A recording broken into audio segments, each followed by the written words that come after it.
Halo, kali ini aku akan bahas saham GJTL. Ini adalah hasil request dari temen ya, bahas saham GJTL dan memang aku udah siapin juga sih GJTL ini. Karena ini saham yang menarik. Menarik karena apa? Menarik karena ada satu toko atau satu sosok ya yang disebut sebagai Warren Buffett Indonesia atau Lo Keng Hong memegang saham ini. By the way, harus hati-hati. Kenapa? Jadi gini, Rong Keng Hong kan uangnya banyak. Mungkin dia masuk ke saham ini cuman sekian persen, mungkin 5%-nya uang dari seluruh uangnya dia. Jadi kalau misalnya ini cuma 5% doang dari seluruh uangnya dia, dia masih ada 95% uang yang lain dimasukin ke saham yang lebih bagus. Ngerti gak maksudku? Jadi kemungkinan 95% itu masuk saham yang bagus yang ada dividennya. Jadi yang semacam kayak saham Gajah Tunggal dan lain-lainnya di DILD dan lain-lainnya itu mungkin semacam kayak ya udah gue taruh habis itu gue lupain. Kalau soal harga naik ya itu syukur. Mungkin pola pikirnya seperti itu. Nah, buat kalian yang uangnya masih dikit, jangan ikut-ikutan Long Keng Hong karena dia tipikal beli satu saham yang kayak begini nih yang GJTL, DILD semacam begitu. Bisa aja eh, kalian bisa nyangkut 10 tahun lebih tapi belum balik modal.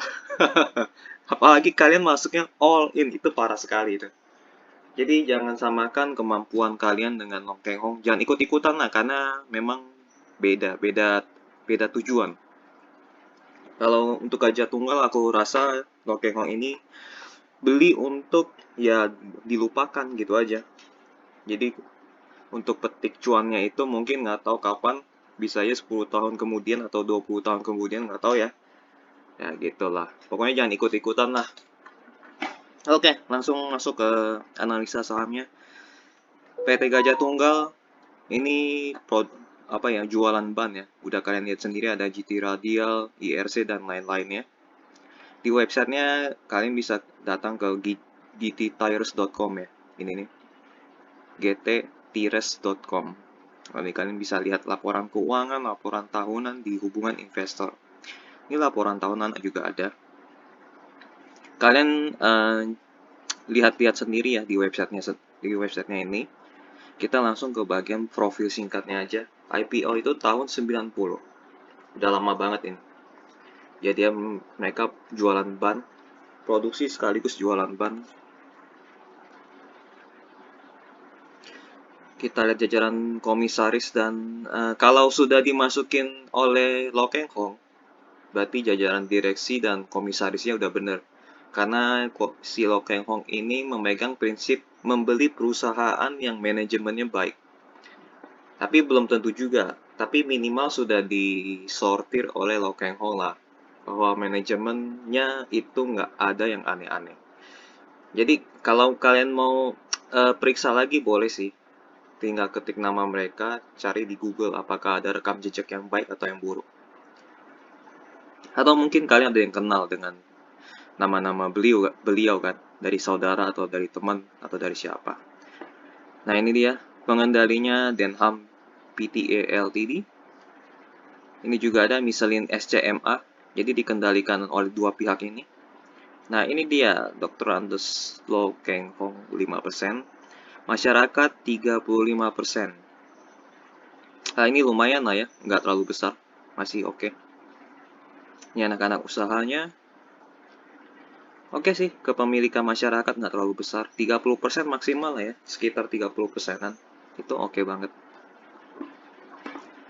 Kita langsung masuk ke laporan keuangan terakhir ya. By the way, ini kalau GJTL aku kurang menarik ya.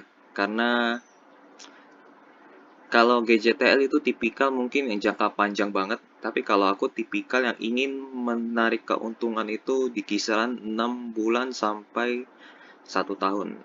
Tapi kalau ini bisa lebih dari 5 tahun baru bisa petik keuntungan kayaknya ini. Oke, langsung aja. Ini aset lancarnya mereka. Paling besar itu di piutang pihak berelasi ya, 1, ini dalam juta rupiah ya, juta rupiah artinya semua dikali 1 juta, semua angka di sini ya. Jadi ini jadi 1,7 triliun, pihak ketiga 2,1 triliun.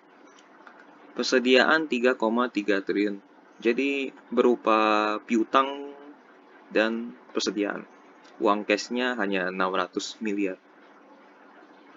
Kita bandingkan dengan utang jangka pendek mereka. Utang jangka pendek mereka total 5,9 triliun. Paling besar itu di utang usaha. Nomor 2-nya jaminan penyalur. Utang bank kecil ya. Utang bank kecil, jadi bunga berbunganya kecil. Nggak masalah sama sekali. Aset lancar 9,4 triliun. Jadi lebih besar dari likuiditas jangka pendek, utang jangka pendek. Berarti aman. Jadi resikonya rendah secara utang ya. Utang jangka panjang, apakah ada bank? Oh, ada obligasi, ada utang bank. Oh, ini besar nih jangka panjangnya, 4 triliun. Total. Jadi total utangnya 12 triliun. Wah, ini kalau sifatnya bisa dibayar oleh omset sih harusnya aman ya. Harusnya aman. Kita lihat omsetnya. 12 triliun. Oke lah ya. Yang ya resiko utang jangka panjangnya ini nih lumayan. Tapi tetap kalau omsetnya lebih besar ya harusnya aman. Kita bandingkan modal utang dengan modal investor, lebih besar modal utang. Investornya cuma 6 triliun lah. Ini nih yang bikin aku nggak suka. Utangnya besar, terutama di obligasi dan utang bank. Ini yang menggerus laba, apalagi obligasi ya, menggerus laba atau menggerus arus kas lebih tepatnya karena harus dikeluarin kan. Makanya uang cashnya mereka kecil. Nah ini nih, uang cashnya mereka kecil karena dipakai untuk bayar utang. Utangnya sebesar 4,5 triliun ini, utang bank dan utang obligasi. Jadi nggak pernah besar uang cashnya ini mereka, karena dibayarin utang terus. Ini yang salah satu hal yang bikin aku nggak suka. Apalagi jumlah utangnya lebih besar dibanding jumlah dari modal investornya. Wah, kecil banget sih. Jadi resikonya sebenarnya masih kecil, cuman seret aja. Lama untuk bertumbuhnya. Kalaupun harga sahamnya naik ya itu karena ini gorengan aja, bukan gorengan sih, lebih tepatnya kayak hype ya, hype karena ada Lokeng Home masuk, karena hype-nya aja. Tapi secara fundamental mereka masih kinerjanya masih biasa-biasa. Hanya unggul di murahnya aja, tapi kinerja biasa banget. Oke, kita laporan laba rugi ya. Pertumbuhan dari 2021 ada ya. 1 triliun pertumbuhannya ya sekitar 10%-an ya. Dari 11% menjadi 12. Dari 11 triliun menjadi 12 triliun. Beban pokok penjualan naik ya. Akibatnya laba kotornya juga naiknya sekitar 10% dari 1,6 triliun menjadi 1,7 triliun. Ini margin laba kotornya tipis banget nih. Masuk 12, keluar 11. Tahun lalu juga sama. Masuk 11, keluar 9. Jadi marginnya kecil, tipis banget. Ini beban penjualan naik dari 500 miliar, 567 miliar menjadi 763 miliar. Wah, ini gede banget nih naiknya. Akibatnya, ini juga ada entitas asosiasi dan Ventura bersama, mereka rugi 80 miliar. Ini juga gede nih ruginya. Akibatnya, laba bersih periode berjalan mereka rugi.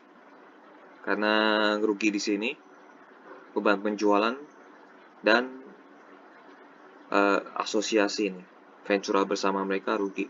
Yang tahun sebelumnya ini cuman untung 15 miliar, kecil ya 15 miliar. Wah, ini parah sih.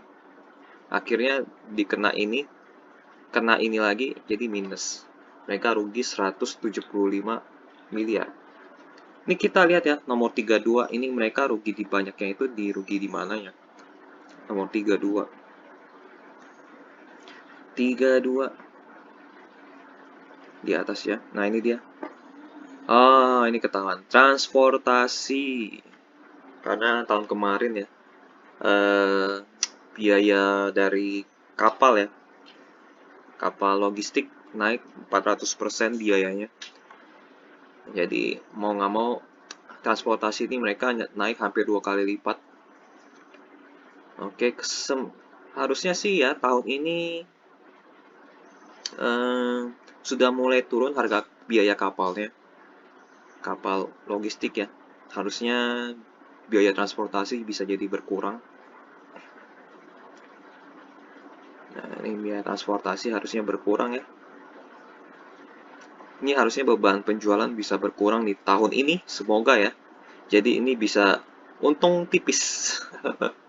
Ya, overall ya laporan laba rugi mereka kurang menarik sih karena ada beban biaya. Karena ini bukan karena beban biayanya, karena margin laba kotor mereka tipis, itu aja. Karena margin laba kotor mereka tipis, akhirnya dipotong biaya-biaya lain.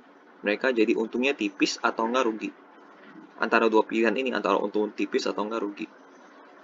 Kalau mereka push di bagian penjualan bersih, karena marginnya memang tipis, ini juga naik lagi. Jadi percuma, aku pikir.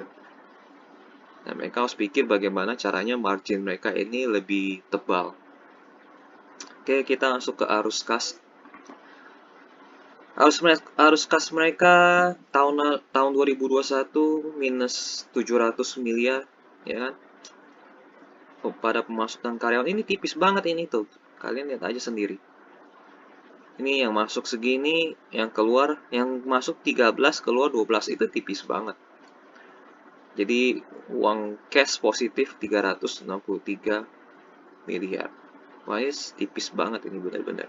Ini ada pembayaran bunga dan beban keuangan nih, gede nih. Tahun 2021 gede, 2022 379 miliar, gede banget. Karena kalau utang mereka gede ya, uang cash mereka boncos di utang ininya. Nah, karena uang kas mereka tipis, mereka ada terima utang bank ya. Dan ini setiap tahun selalu ada nih. Pasti untuk menutupi kekurangan mereka di dalam hal cash. Jadi setiap tahun ini pasti ada utang bank. Dan pasti kalau misalnya mereka bisnisnya seret, ini utang makin lama makin gede.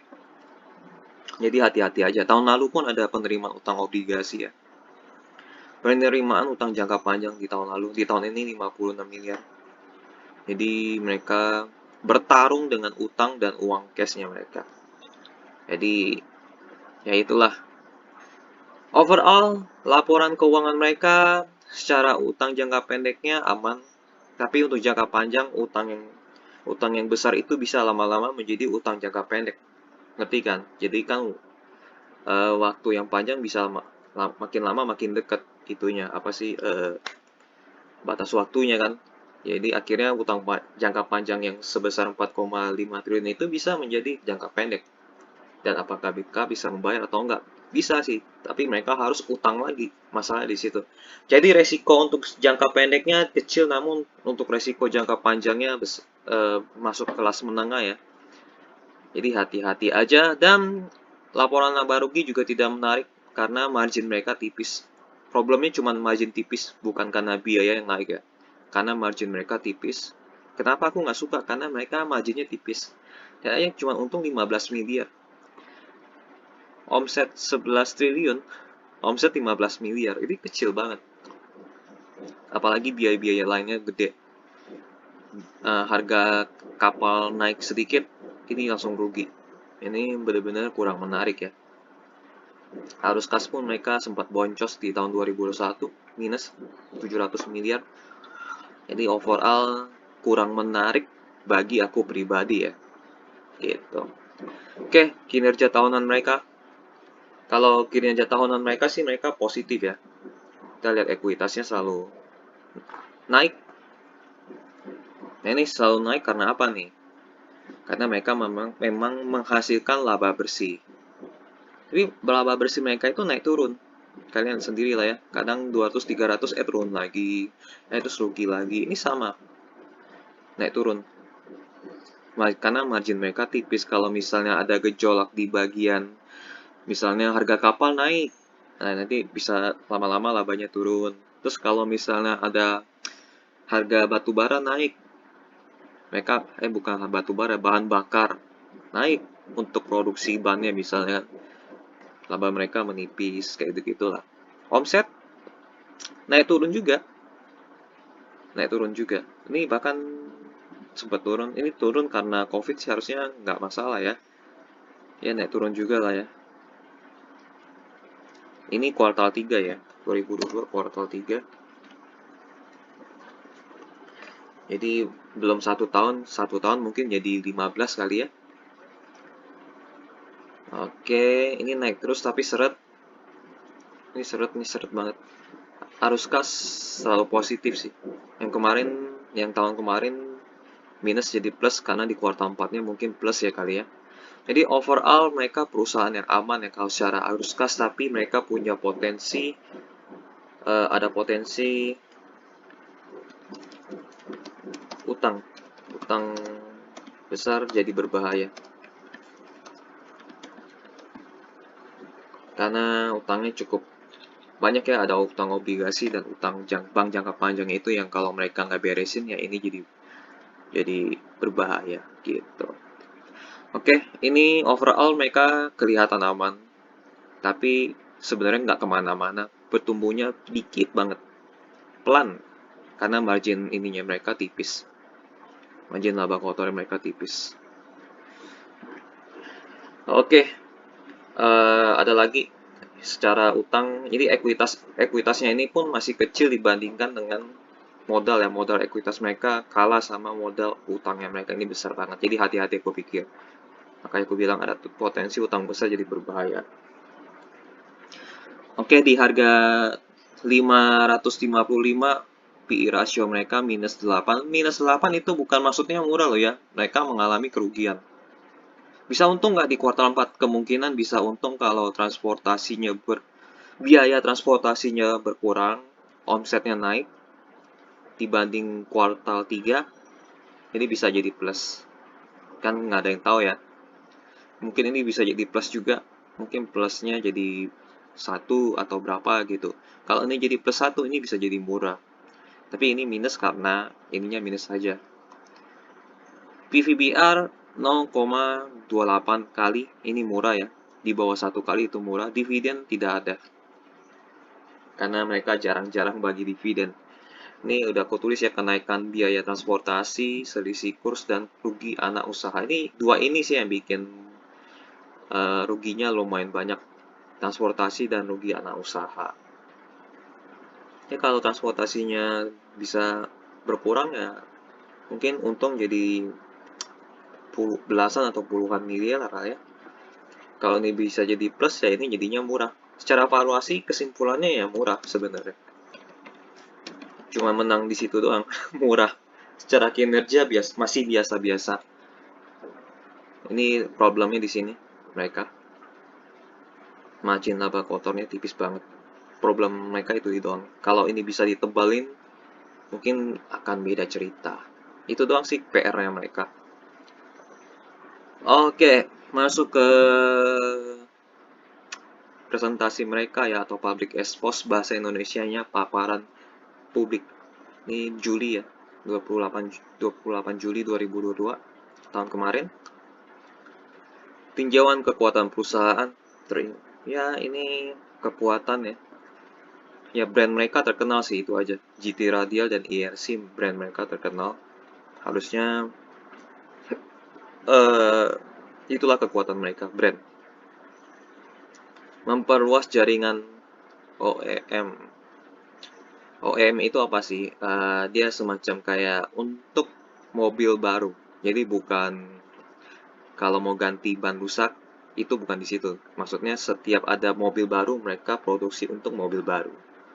Ada kendaraan penumpang, kendaraan niaga, sepeda motor, dan ini brand-brand mobil yang pakai bannya mereka.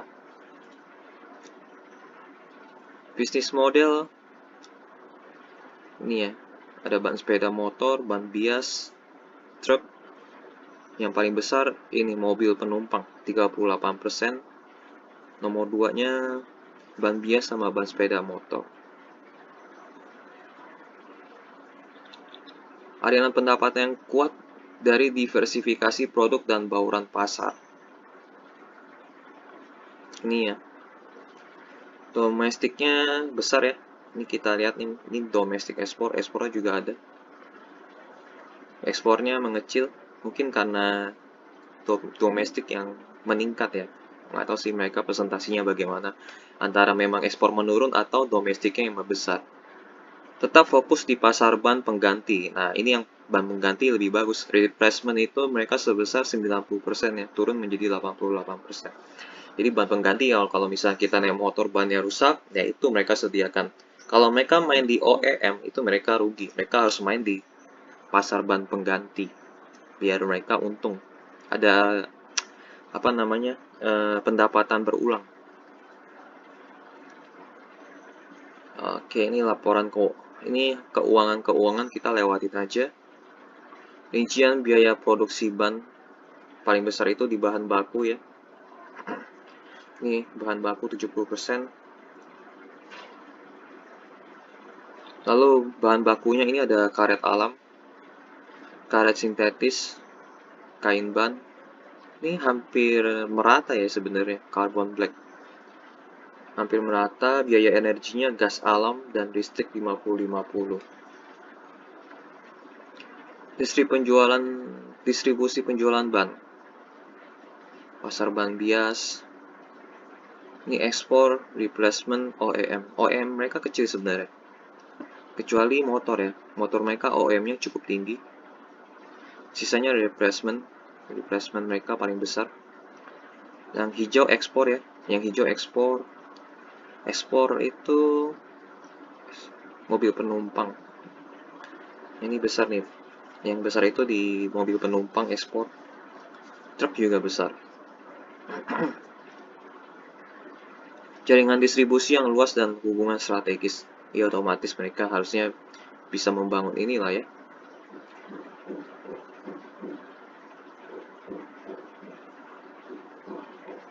Ekspornya ke Amerika, Eropa, Asia, Timur Tengah, dan lain-lain.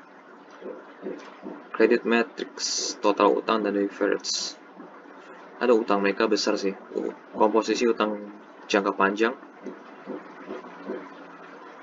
setelah refinancing. US dollar mengecil ya. Oh, setelah ini sebelumnya US dollar utangnya besar, setelah refinancing jadi hampir 50-50. Bahaya kalau mereka masih di posisi US dollarnya besar. Wah, ini mereka bahaya banget. Untung mereka udah refinancing ya. Karena tahu sendiri ya, rupiah anjlok berbanding US dollar. Ini sosial mereka kita lewatin aja. Penghargaan. Ya paling presentasi mereka itu aja soal historical mereka. Tidak ada pembahasan tentang strategi yang gimana-gimana. Karena memang ini produk yang udah terkenal banget. Dan mereka hanya, apa namanya ya, istilahnya ya, hanya bikin sesuai permintaan, itu aja.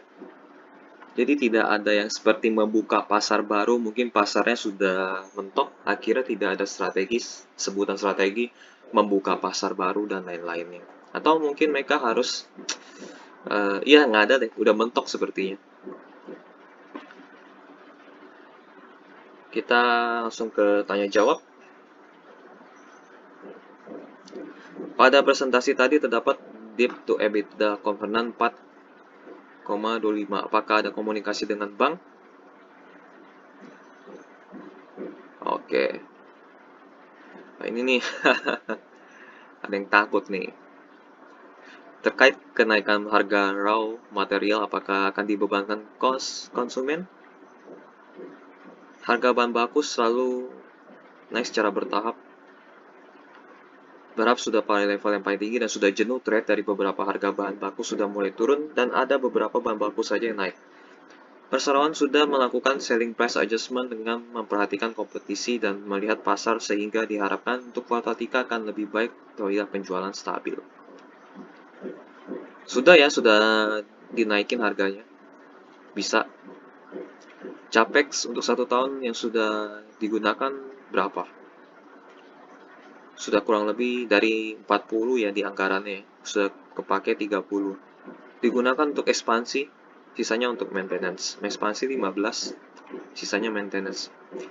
Padahal anggarannya 40, yang kepake 30. Jadi setengah-setengah ya, dari 30 ini setengah-setengah untuk maintenance, yang satu setengahnya lagi untuk ekspansi. Ini bagus ya, ada ekspansinya itu bagus. Mungkin bisa menambah penghasilan mereka. Mengenai debt ratio, prospeknya ke depan bagaimana? EBITDA tertekan, masih bisa di-manage oleh perusahaan. Kita berharap EBITDA masih di atas nilai USD 100 juta. Oke. Labor cost dan raw material dan kenaikan rate the Fed ke depan apakah berdampak pada persoalan? Udah pasti dong. Pasti. Mencoba grow zero growth dan jadi gaji karyawan ditahan. Kasihan ya karyawan-karyawan yang di GJTL. Dan perseroan mencoba secara perlahan menggantikan mesin semi otomatis sehingga efisiensi menjadi lebih baik. Sedangkan untuk raw material lebih diutamakan kontrak supply. Mengingat kelangsungan produksi lebih diperlukan karena ya untuk kontrak karet alam menggunakan kontrak supply selama 1 tahun. Oke. Perihal kenaikan rate dari The Fed jelas akan berpengaruh. Jelas dong. Biaya bunga perseroan apabila BI. Ini nih. Oke. Sudah ya. Sudah jelas ya. Perseroan sebagai pemimpin pasar, apakah ada niatan untuk masuk ke pasar ban kendaraan elektrik, baik replacement atau OEM? Sudah dong, pasti dong. Nggak mungkin nggak ikut kan. Ya sudah dipersiapkan ya. Ini pertanyaan ada aneh-aneh juga sih. Pasti mereka masuk, nggak mungkin nggak. Apakah perseroan akan mengembangkan ke pasar Eropa Timur, bla bla bla bla, Jepang dan lainnya? Untuk pasar Eropa, perseroan sudah lama telah melakukan ekspor ke Eropa dan ke beberapa negara lainnya, khusus ke negara Asia dan sudah menggunakan mekanisme cepat. Oke. Utilisasi mesin 70% sampai 75%. Apakah untuk sampai akhir tahun bisa dinaikkan dan sampai tingkat berapa? Bisa dinaikkan di atas 75%, namun demikian perseroan tidak akan mencapai tingkat utilisasi 100% dari available capacity karena semakin banyak SKU yang diproduksi maka utilisasi semakin rendah. Perseroan berusaha menaikkan atau menambah di tingkat 80 sampai 50. Oke, itu penjelasan mereka ya. Karena mereka SKU-nya banyak. Harga karet alam masih tertuju pada pasar Cina. Nih ya, produksi karet turun di semester 1. Kata PPS ada kenaikan impor karet sebesar 40%. Bagaimana hal tersebut berpengaruh pada perseroan untuk karet alam dan bahan baku lainnya? Dan ini akan disuplai dari mana? Dan bagaimana mengatasi peningkatan biaya tersebut? Dan seperti apa? Harga karet alam masih tertuju pada pasar Cina dan melihat demand atau permintaan karet alam di negara tersebut, karet alam yang disuplai kepada perseroan seluruhnya dari alam negeri. Perihal impor karet alam, kami tidak mengetahui hal tersebut, sedangkan bahan baku lainnya sebagian dari impor dan sebagian dari dalam negeri. Perseroan selalu berusaha menutup kenaikan biaya bahan baku dengan menaikkan harga jual. Jadi udah pasti harganya naik ya kalau udah harga bahan bakunya juga naik. Harga jualnya naik maksudnya ya. Namun tidak seluruhnya bisa di-cover dan selalu ada jeda waktu 3-9 bulan. Di samping itu, perseroan berusaha melakukan efisiensi produksi dan pemilihan bauran produk yang paling menguntungkan perseroan. Oke. Ini pertanyaan sebenarnya nggak perlu ditanyain. Bener-bener. Duitnya dikit bro. Persetujuan untuk laba tahun lalu digunakan untuk apa aja? Ya untuk inilah bayar utang. Mohon disebutkan kembali susunan direksi. Oke, nggak perlu ya. Target pendapatan besi, ini nggak perlu. Capex untuk ekspansi, nggak perlu.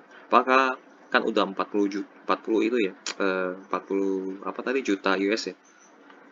Mana ketika kita lihat, ya 40 juta US. Apakah ada aksi korporasi dalam waktu dekat? Ya nggak ada sih. Ya kan, belum ada kan? Ini aku jawabin semua ya.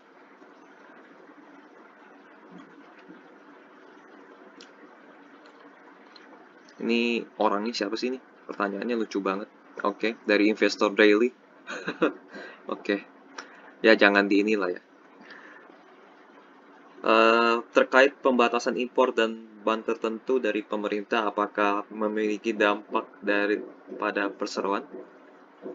Pembatasan impor ban tertentu, Em, harusnya sih nggak ngaruh ya.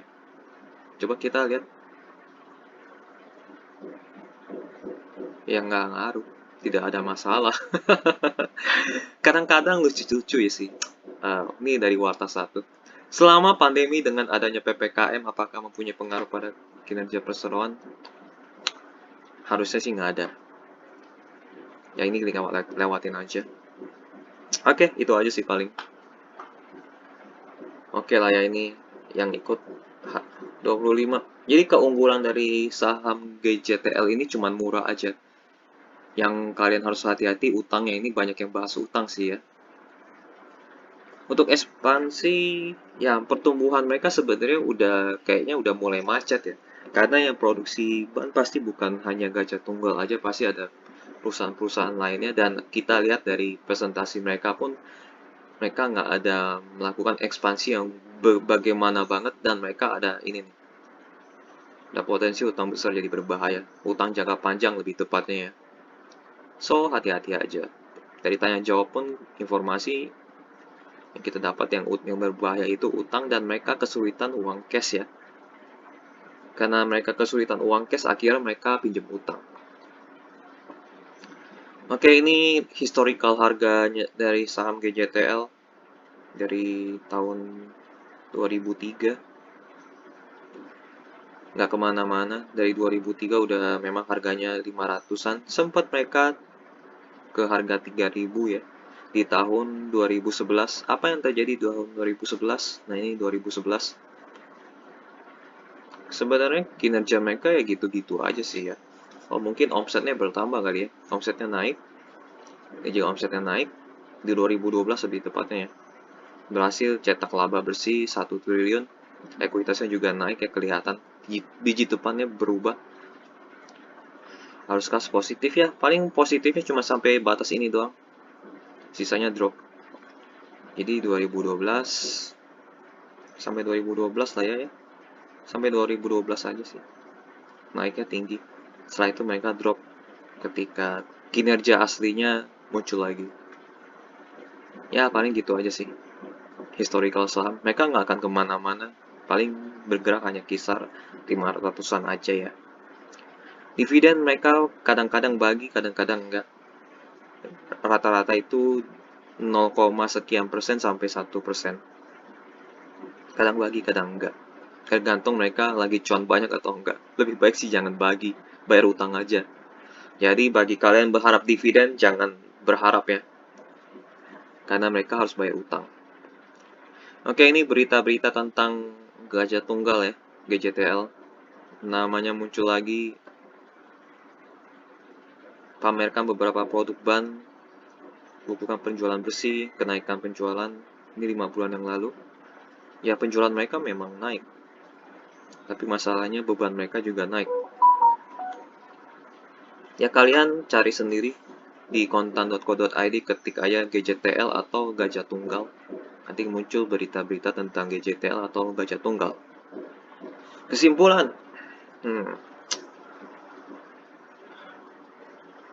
apa ya? Saya tidak suka GJTL, itu aja sih. Alasannya apa? Karena utangnya besar. Karena utang besar. Utang besar, kinerja laba rugi biasa aja. Misalnya karena margin laba kotor tipis, tipis banget, tipis banget. Tidak suka ya. Saya tidak suka GJTL karena utang besar, kinerja laba rugi biasa aja karena margin laba kotornya tipis banget.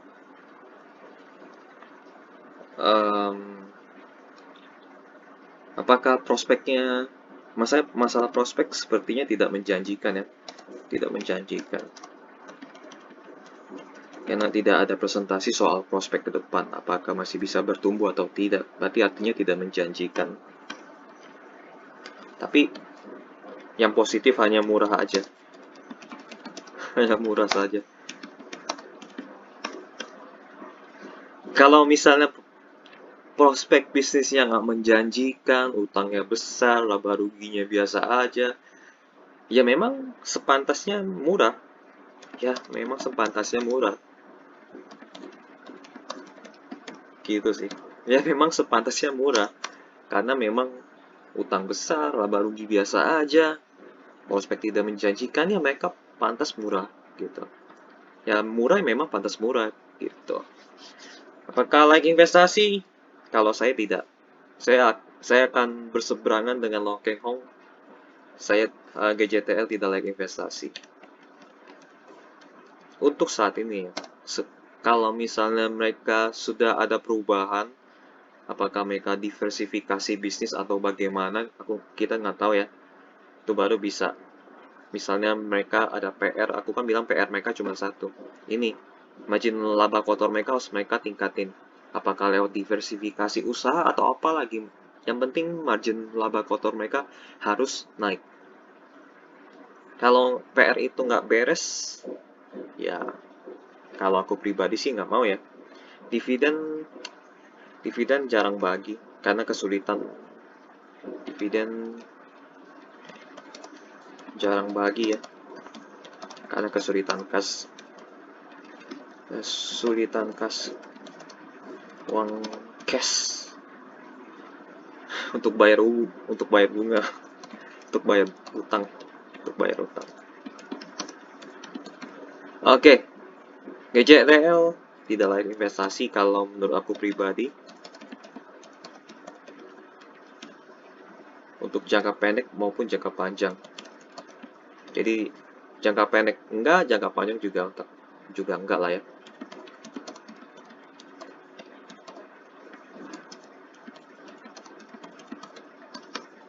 Tapi kalau kalian mau spekulasi karena ada nama sosok satu tokoh yang terkenal, itu boleh.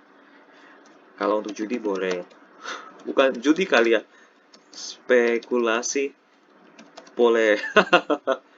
Tapi itu resikonya tinggi sekali kalau untuk tapi kalau untuk investasi mau jangka pendek, jangka panjang enggak. Tapi kalau untuk spekulasi atau judi, bahasa kasarnya itu boleh lah ya.